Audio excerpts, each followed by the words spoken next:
Welcome to World Conflict Channel. Ukraine-Russia war continues. This morning did not start well for Russia. According to local sources, there was an explosion in the vicinity of the local airline plant VASO in Voronezh. Images circulating on social media show a large plume of smoke above the factory. Some eyewitnesses also claim they saw a drone flying overhead. According to what they said, the said drones attacked the factory and caused massive explosions. It is even said that the Russian air defense systems in the region were working before the attack and could not shoot down the Ukrainian attack drones. After the explosions in the morning, a great fire broke out in the aircraft factory and the factory became completely unusable. However, as always, Russia's trying to hide and deny this attack too. Despite so much information, eyewitnesses and images, Russian state media denied the attack. The mayor's office claims that no extraordinary events have been recorded in the city.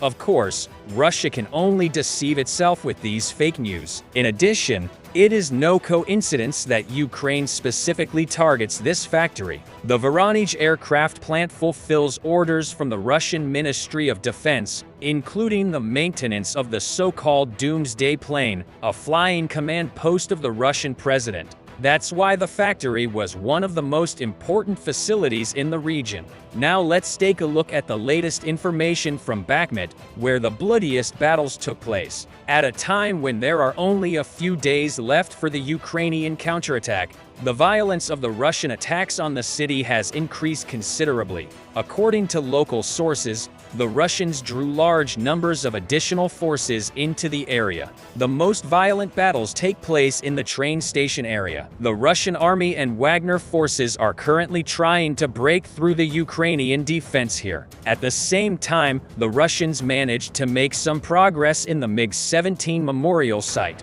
The Ukrainian army was forced to retreat several hundred meters in this direction. Blue color on the map indicates the only relatively safe road to the city. But this road is extremely muddy and very difficult to cross, as we mentioned in our previous video too.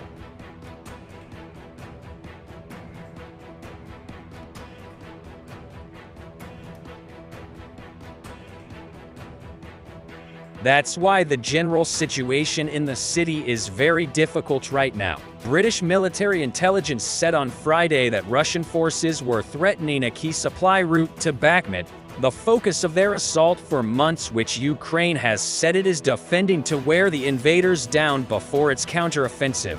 The Ukrainian military said it was holding on in the city, but the situation was difficult. In addition, according to the latest report of the British Ministry of Defense today, Russia's campaign to severely degrade Ukraine's unified energy system within the 2022-2023 winter has highly likely failed. Russia has conducted massive long-range strikes on Ukraine's energy system since October 2022, but large-scale attacks have become rare since early March 2023. Although smaller-scale strikes on Ukraine's critical civilian infrastructure continue, they will likely have much less impact on the Ukrainian energy system, according to British Intel. Such strikes usually contain fewer than 25 munitions at a time. Ukraine's network operating companies continue to source replacement transformers and other critical components. Transporting and installing these components is a major logistical challenge,